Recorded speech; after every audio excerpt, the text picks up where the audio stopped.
Olá, amores! Bem-vindos a mais uma aula de filosofia e hoje nós vamos falar sobre ética para os estoicos e sofistas.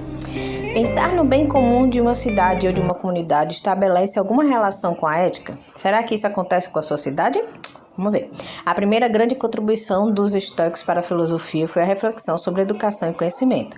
Vamos pensar um pouco. Como funcionam as aulas nos dias de hoje? São aulas de várias disciplinas separadas umas das outras? Ou a aula de língua portuguesa, depois língua matemática, em seguida de filosofia, ciência e assim por diante? Os estoicos diziam que o conhecimento era um só. A sabedoria era todo e não poderia ser dividida em partes.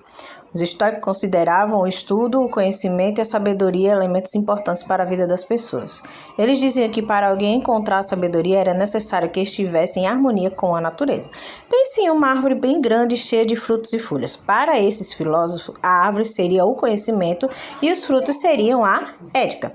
Então, existem 3 virtudes que possibilitam as pessoas viver uma vida baseada na ética. As boas ações estão sempre de acordo com a natureza e com as virtudes. Então, essas 3 formas são a inteligência, a coragem e a justiça.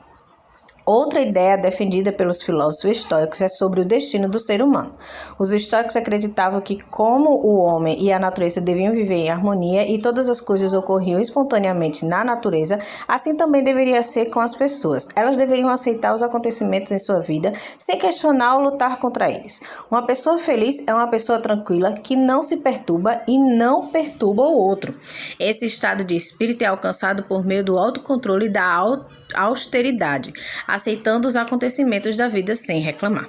Embora as pessoas desejem encontrar felicidade, esse é um processo difícil. Apenas os grandes sábios conseguem chegar a tal grau de espírito.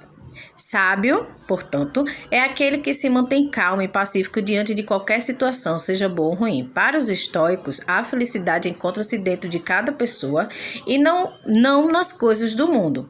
Então, o que é ser sábio? Para Sêneca, é se deixar guiar pela natureza, pelas leis e pelos exemplos dela.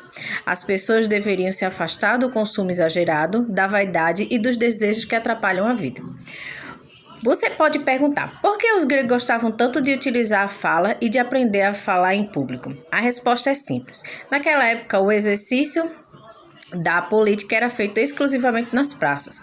Todos os cidadãos tinham direito de falar nas reuniões em que seriam tomadas decisões sobre a cidade. Contudo, para poder falar, ter sua vez respeitada e ser ouvido por todos, era necessário, no mínimo, saber falar, usar bem as palavras e argumentar. Foi dessa forma que os sofistas contribuíram para o desenvolvimento de Atenas, ensinando as pessoas a defenderem as suas ideias nas assembleias públicas. E para encerrar nossa aula, atividade do livro nas páginas 421 e 423. Até a próxima aula. Tchau, tchau!